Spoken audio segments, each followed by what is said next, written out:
It's the morning warm-up here in Montreal, but as you can see, I'm afraid we can't bring some beautiful weather conditions to Europe on this occasion. The rain has been falling since early this morning, and on the way to the track this morning, John, it was just bucketing down.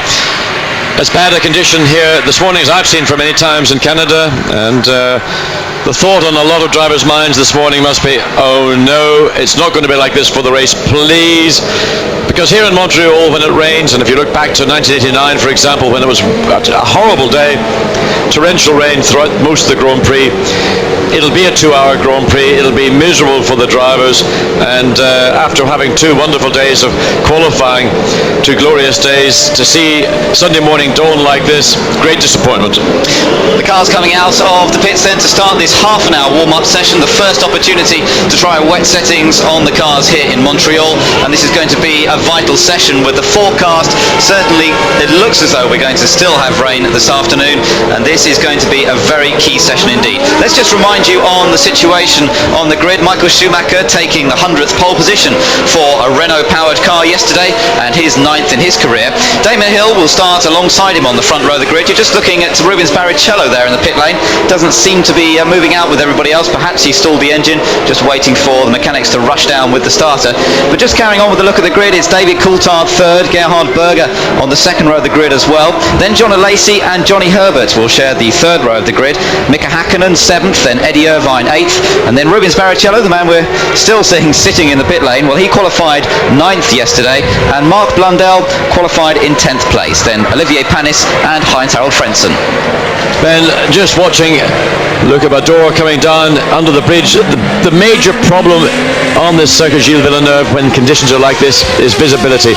The plumes, the spray from behind the car, if you're in that, you cannot see a thing. You've got to look sideways to get your reference points, and the spray goes up, it lingers, and it falls again with the rain that's falling. And as long as the rain is going to continue falling, and right now it's coming down quite heavily, although it's a fine spray, it is a heavy, fine spray.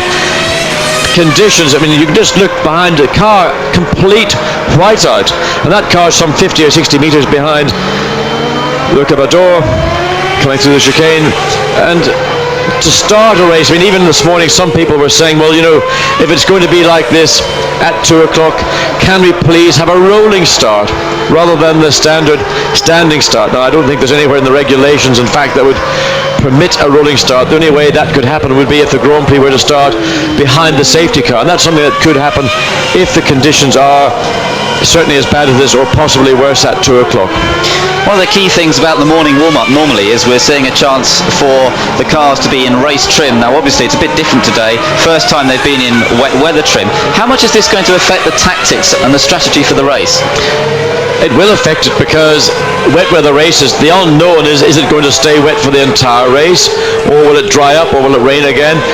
So I think you have to just make a decision. I would imagine if it was a wet start, that most people would choose to make just one stop. Some people might even try to go through, well, in fact nobody can go through, because all the cars this year have got this much reduced fuel tank capacity. So the problem will be, can I do it on one stop? Now, Canada is very, very hard on engines. It's very hard on fuel usage.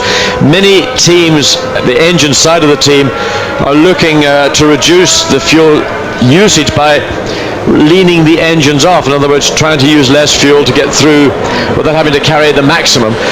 And in the case of some teams, their fuel tank capacity probably is very, very marginal for a single stop race on a circuit like Canada.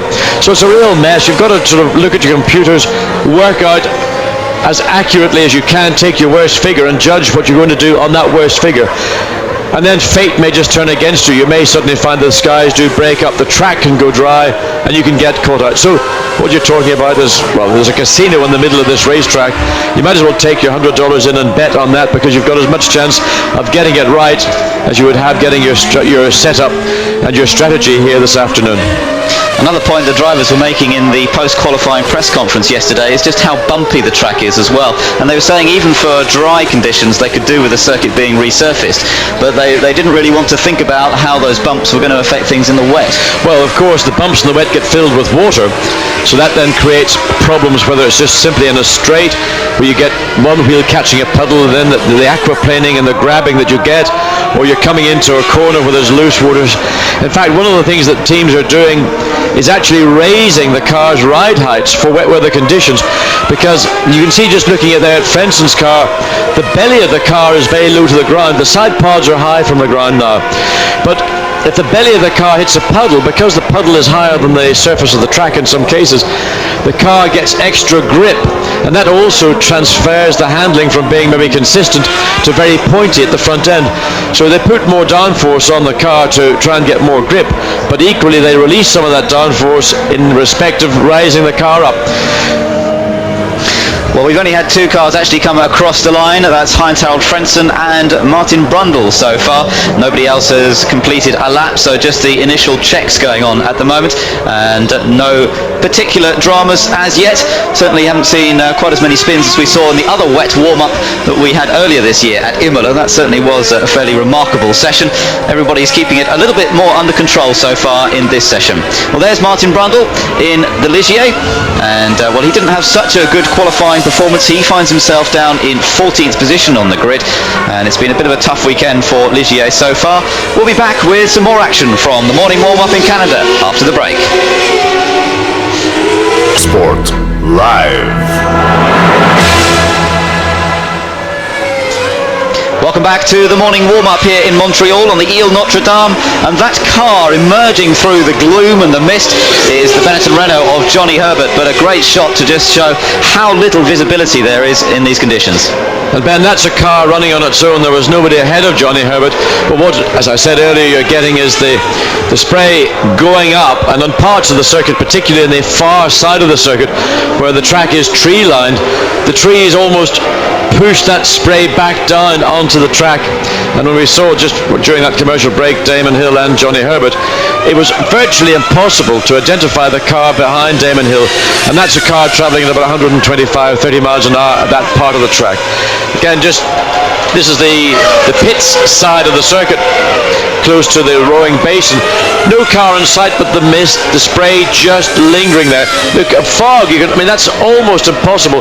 Now the camera resolution is very, very good indeed. They can adjust these lenses now. The sophistication of cameras is such that they can peer through the gloom. That's what a driver sees, a whiteout.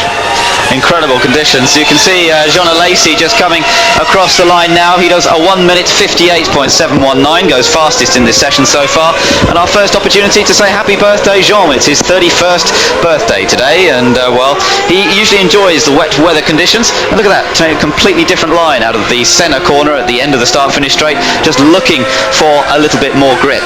Well, conditions not ideal for drivers. They're also not ideal for some other people connected with the Grand Prix world, and those are the photographers. And continuing our tradition of bringing people into the morning warm-up who have a connection with Grand Prix racing, which is not perhaps quite as direct with the teams. Today we're joined by John Nicholson, one of the many of the photographers who come to the Grand Prix. John, who has a particular association with Damon Hill, started his career in Grand Prix photography pretty much along with Damon when he came into Grand Prix racing. John, what about taking pictures in these sort of conditions? Is there any chance?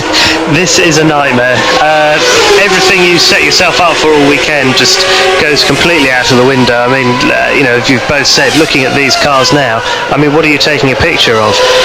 You can't see anything. There's no contrast, it's way too flat, and basically it's time for a big depression to set in. It's horrible. What is this circuit like from a photographer's point of view? Have you got some good spots? Yeah, I think generally it's very good. Each circuit is different. You're looking for different things, different aspects of what the cars are doing, using the surrounding landscape to enhance your pictures. I mean, here we're very lucky because of the buildings and the views of Montreal in the distance. The only thing is it's flat. It's a bit too flat for us. You like a bit more gradient change? A bit more gradient, you can get on top of the cars. I mean, look at this. This is ridiculous. The conditions really are horrendous. John Alesi is the fastest man at the moment, 1:55. Berger was fastest, now Alesi's fastest again as he crosses the line. They're each going faster every lap. A 1:52.878. And how does that compare with pole? A 1:27 was pole yesterday. So it gives you some idea of just how far off. 25 seconds off pole position time so far. So it's a big difference. Now then, John, obviously you worked closely with Damon over the last few years, and you worked with him last year, particularly producing the book. That's right. At the end of the year. What sort of mood is Damon in this weekend? He's in very good spirits. He's a bit upset about getting beaten at tennis the other day, but apart from that, he's looking forward to a good race. The pressure's on him to perform. He's hungry to whittle down the 5-point lead that Michael has. But as you've said, you're getting into the car this afternoon in these conditions, and anything can happen. It's not easy for them to prepare. Well, certainly for Damon to prepare himself mentally for 69 laps, battling against these conditions. Well, there is Michael Schumacher, the man on pole position. A 1:56.783 is his best so far. That's about all, and that is Damon. There's your man. Now, what is he doing? Look at well, this. I think basically he spun it at that new chicane. He's kept it running. He always wanted to be a ballet dancer. My God, I don't know. Well, he sorted it out. No damage done. He continues round again, and I think that's the first proper spin we've seen so far in this session. Certainly a lot better than the Imola session from that point of view. Damon span in exactly the same point, didn't he, on Friday? That's right. So he's having a few problems down there. Now, you worked with Damon closely last year to produce the book, which was really the story of his season. What about this year? Are you doing something similar? Well, after the success of Damon's book last year... just interrupt you, John. We'll just take a look at what happened. Well, he braked a little late. It was a fairly minor spin, really. It just broke away a little bit too much as he braked into the corner. No damage done, and no cone collecting like we saw with Bertrand Gachot yesterday. But anyway, coming back, what are you working on this year? Well, this year I'm basically doing the same sort of thing, but I'm doing more of an inside look to the team, Williams team as a whole, concentrating on both drivers, the mechanics, what really it takes to get a Grand Prix team on the road. A lot of people look and they see all these people running around in the overalls, but what is their actual role within the team? What do they do when they're not racing? The whole thing, it's more than just the driver that brings success to a team. Looking there at Eddie Irvine, and he's obviously had an off somewhere. Had a spin yesterday in the second qualifying session. No damage done on that occasion. Doesn't look as though the car's damaged now, but obviously it looks as though he has stalled it, and that's going to prevent him doing any more laps. So John Alesi fastest, as you saw from the classification. David Coulthard now second fastest. Then is Gerhard Berger. Michael Schumacher's fourth. Olivier Panis is fifth. Then Mark Blundell is currently sixth fastest. So, oh dear, and David Coulthard there getting into a little bit of a twitch as he comes down, and there again under braking, same place as Damon. Oh dear, and he decides not to even try to take the corner. Well, the right thing to do, because Coulthard came in, he got the car squirrely, and he decided rather than attempt to go through the chicane, this is an unofficial session, so he just went straight through. Looking back at what happened to Damon a lap earlier, it almost mirrored what happened to him on Friday when he also went off at that point, and as opposed to, let's say, giving up and saying, all right, I made a mistake, he tried to recover and ended up spinning across that curb. So in these sessions, particularly in conditions like this, there's no point in trying to take that chicane. If you are marginally too quick into it, just run through it. There's no penalty as such. Well, there is a problem for Bertrand Gachot. He's off somewhere. I don't know whether he's actually made it to the access road behind the gravel trap. It looks like he's doing a driving test, making his 3-point turn, but I think he's going to fail because he's going to make 4. And Bertrand with the high rear wing on for the first time this weekend on the Pacific Ford, and off he goes again. So conditions, well, we referred back to this is down at the hairpin bend. Now, if he has managed to get through that gravel bed, I'm slightly concerned, because that bed is at a point of the circuit where the cars approach at very high speed. He more or less drove through that. He didn't have any momentum to carry him through. A point in the circuit where if there's a problem or two cars come into contact, I would be keeping an eye on that. We've got Damon Hill and Jean Alesi going around in tandem at the moment, which is interesting. So maybe practicing for this afternoon, but you can just see how difficult it is for Alesi to see anything there. Well, Alesi really is seeing nothing at all, but he knows Damon. If he's looking into that eye of that mist, that's where Damon is. So by pulling out to the right, he got slightly better visibility, and he knew that he could go deeper, because Alesi, for some reason, just seems to thrive in these kind of conditions. But Damon having to pull out to the left of Alesi to get vision to come into that little chicane. But again, look at the confidence Alesi has in his Ferrari. He just boots the car out of the corner. A lot of people have been taking odd lines here this morning. The reason they do that is because in these conditions, frequently offline is actually producing more grip. There's less rubber down. The track would be called greener. That's the terminology used in motor racing. So you may actually find more grip, particularly in slower corners. High-speed corners, you've got to more or less follow the line that we saw Mika Häkkinen take coming through that very quick sequence of corners. Here you've got little option because it's quite narrow. I have no idea where we are on the track. This is start-finish, in fact, but the visibility is really, I would say, on the limits. Mika Häkkinen is now third fastest because Mark no, he isn't. He's just gone second again. Mark Blundell had actually come to second fastest, but now we've got the two McLarens, Häkkinen and Blundell, second and third.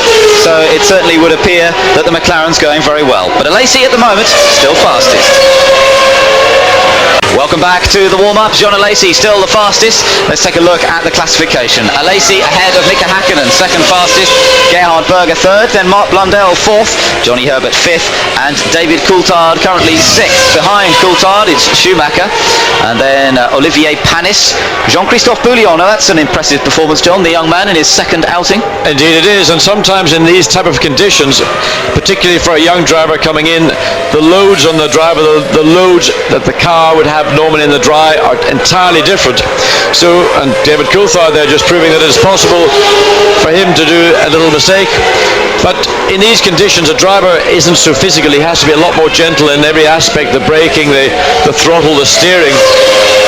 So for Bouillon, it's a fine performance. In fact, he's now gone fifth quickest, and he's just little over 1.5 seconds slower than Jean Alesi. He couldn't get within 3 seconds of Alesi probably in qualifying. One of the main problems, Ben, in fact the main problem in these conditions is the visibility problem. And when you're close behind another car, how do you know where that car is? How do you see it? Now these cars have got, you may get a look at Mark Blundell there, you see the light on the back of the car, mandatory in Formula 1, and it must be on in conditions like this. But the problem is that when you're running with a group of cars, the spray is so thick, it's so deep, you cannot even see that light. So earlier this season there was a new system brought to a Grand Prix. It's based on a laser. It's called the Astron 1, a safety driving system, and the concept is, instead of having a normal bulb like a normal taillight in a normal road car, you use a laser light which is able to penetrate through the glue in a way that a normal light cannot do, and the angle of that beam can be set at, can be adjusted. It's something that has been tried. I think Jordan's had it on their car. I'm not sure which Grand Prix it was. It needs development, but the concept might actually help. My concern here in a day like this is when you get 3 or 4 cars, especially at the start, close together, that the guys at the back have no idea in reality what's going on ahead of them. They're just really driving in blind faith, and most times everybody gets away with it, but occasionally there's a moment and that can take out a lot of cars, and of course the consequent concern for driver safety. So it's not just technology and engineering, it's technology and safety that is also improving.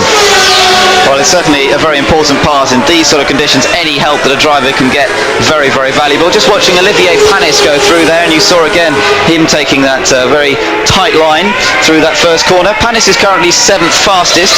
It's still Alesi fastest, and he's in fact 2 seconds a lap faster than anybody else at the moment.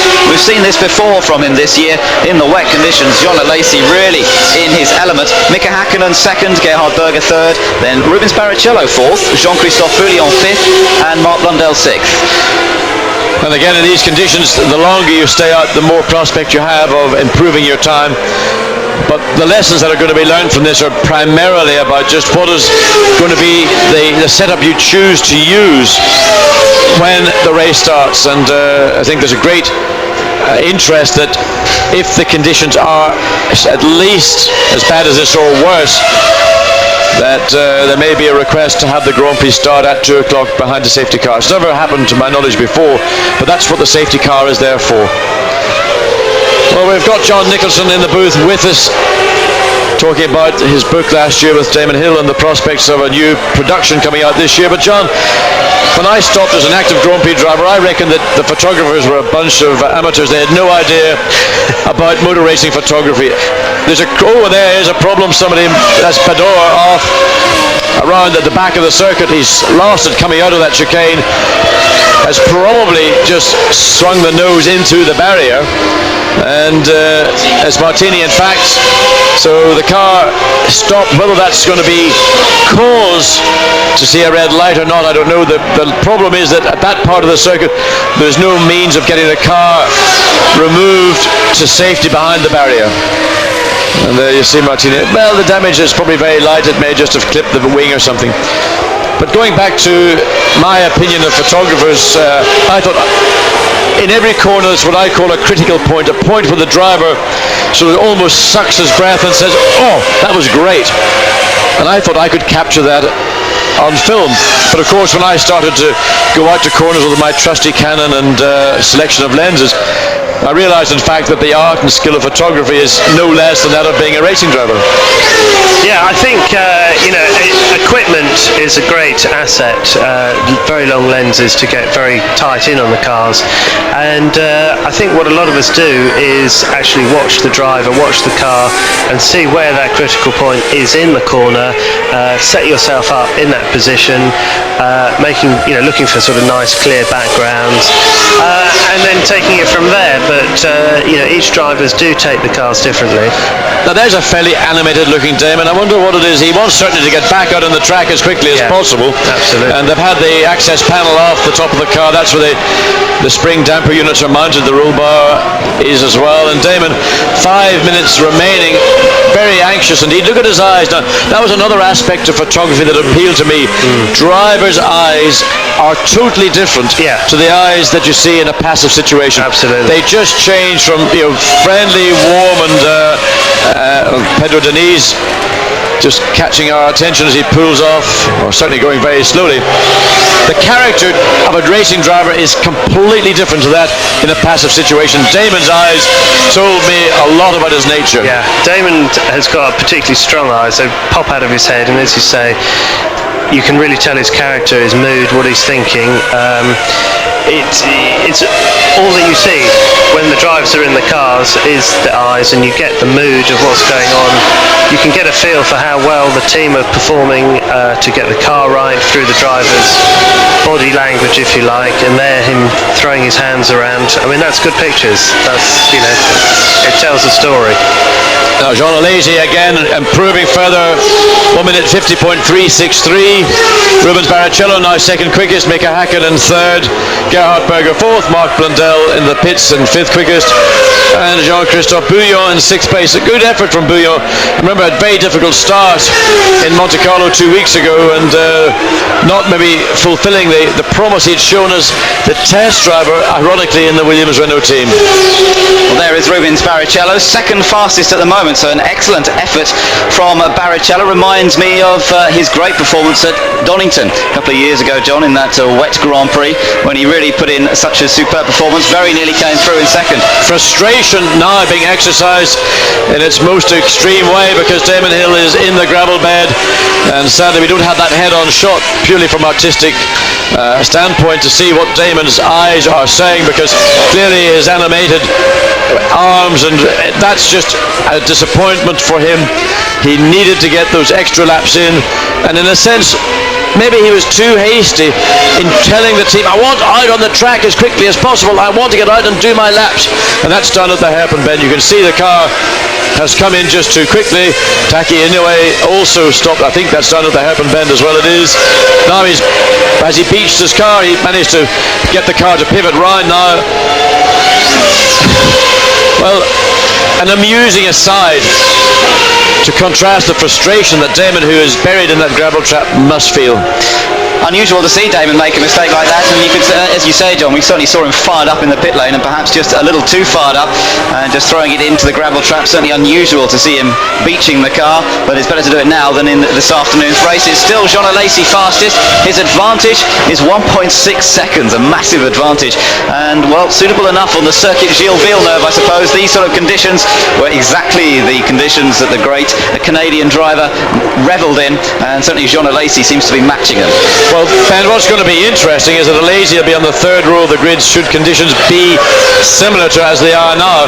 We saw how enthusiastic he was at Monte Carlo by getting away very quickly, but of course the two Ferraris sandwiched David Coulthard, and a consequence was a start line shunt and a restart to that Grand Prix. But Alesi knows he is outstanding in these conditions. His car clearly is working in harmony with him, and to be able to lap 1.5 seconds quicker than the next car, he will want to bully his way forward as quickly as possible. Look, he just dirt tracks the car in, but it was done with control. That's Gerhard Berger, in fact, who has been showing a little bit more tendency to let the car move around than Jean Alesi. But the fact is that the Ferrari allows their drivers to do that. The car is forgiving and therefore confidence building. Rubens Barrichello has just gone second fastest, just displacing Gerhard Berger, and he's come within 0.3 of a second now of Jean Alesi. So an excellent performance this from Barrichello. And I should think Eddie Irvine's feeling a bit sick that he didn't only manage to get 3 laps in before his spin or whatever happened. We just saw the car being pushed away. And well, at least Barrichello is developing hopefully a good setup for the car, but I'm sure that Eddie will be very frustrated to be sitting this one out. Berger's third, Schumacher is 4th fastest at the moment, then 5th is Mika Hakkinen, and 6th Heinz-Harald Frentzen. Well, we're just looking on our screen, the Tag Heuer information screen. In fact, Damon had just gone out in his T car, not his prime race car, so he didn't get any laps or any significant number of laps in that car. So the decision about which car he will use in the race really has to fall back onto the prime race car. Well, at the moment we've got David Coulthard 11th, Damon with that off down in 14th.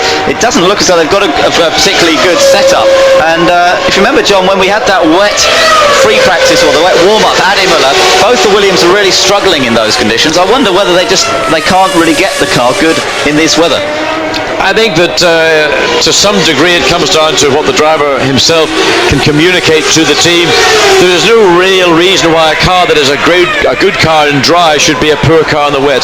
I think it's just a question of deciding what is the right combination of setup to go for, simply with downforce, or are they going to make some option changes to the roll bar or to the spring. In my knowledge, teams are doing a little bit less of that than they would have done in years gone by. They just make the adjustments on the ride height, which is a fairly straightforward adjustment to make, and they may put some more wing on just to give the car that little bit more downforce. As I mentioned earlier, the thing with raising the ride height is to prevent the sudden grabbing that the car gets if there is standing water on the circuit. And while it doesn't look too bad here, there are probably parts around the circuit where it is bad. Alesi just making a point with Mark Blundell and just showing Blundell that I'm the man here this morning and I'm in charge. I can drive at any part of this racetrack. I'll pass Mark Blundell even when he's on a flying lap. And remember, Blundell 7th or 8th quickest at this point, but some 3.3 seconds slower in his best lap compared to that of Alesi. It was interesting to see Alesi go through under braking for that new chicane. There was some contrast in opinion between Michael Schumacher and Damon Hill yesterday as to whether the rule is that there's no overtaking allowed into that chicane on only the first lap, or whether there's no overtaking throughout the course of the race. They seem to be at odds on that one. Well, I would think that in the supplementary regulations, if not in the regulations themselves, there will be a ruling on that. And in the driver briefing that will take place within the next 45 minutes, I'm quite sure that Michael Schumacher and Damon Hill will bring that up with Roland Brunserauder, who will be giving the drivers their briefing. And clearly, if that's not a pun, in these conditions, it's very important to know what the rules and regulations are, or will there be any amendment. As long as everybody agrees, they can therefore decide to say that is a no overtaking zone when conditions are as bad as this. But I think it'll only stand for one lap. I think it would be, in my view, a mistake to have it a no passing zone throughout the race. So there's Michael Schumacher. As you can see, the checkered flag has already come out on this session. John Alesi, fastest, 50.3. Second fastest, Rubens Barrichello, and that really is a fillip for the team, a big morale booster. Gerhard Berger third, then Michael Schumacher fourth, Mika Hakkinen fifth, then Heinz-Harald Frentzen and Jean-Christophe Bouillon in the two Saubers. Frentzen putting in a quick lap at the end. He wasn't to be outdone by his young teammate. Then Luca Badoa, an excellent performance in the Minardi as well. Behind him is Mark Blundell and Johnny Herbert. And then we look through the rest of the list, 11 through to 20. You can see both the names. David Coulthard and Damon Hill are in that group, so they won't be too happy about that. And then after Bertrand Gachot, we have just Taki Inoue, Roberto Moreno, Pedro Diniz, and the man who only completed 3 laps, Eddie Irvine. Well, John Alesi certainly the master this morning of these appalling conditions. Michael Schumacher, pole sitter, he was 4th quickest. And I'm sure Schumacher will also be concerned, because this is one of these races where it is possible to have, let's say, a maverick result. And if John Alesi is maverick this afternoon, he could win. John Alesi then, setting the fastest time. He'll start from 5th position on the grid for the Grand Prix this afternoon. And Michael Schumacher will be starting from pole position with Damon Hill alongside him. Wet races are never satisfactory, but they don't have to provide a lot of entertainment and enjoyment. That's what I'm going to look forward to here this afternoon, and I'm sure 2 o'clock in Montreal, 7 o'clock in the UK, 8 o'clock in Central Europe. It's going to be a great race. I hope it'll be a race that is certainly providing interest and excitement all the way through. Well, we're certainly looking forward to the race. Our thanks to John Nicholson for joining us this morning, and we'll be back later on today with all of the action from the Canadian Grand Prix. From John Watson and Ben Edwards, for now, goodbye.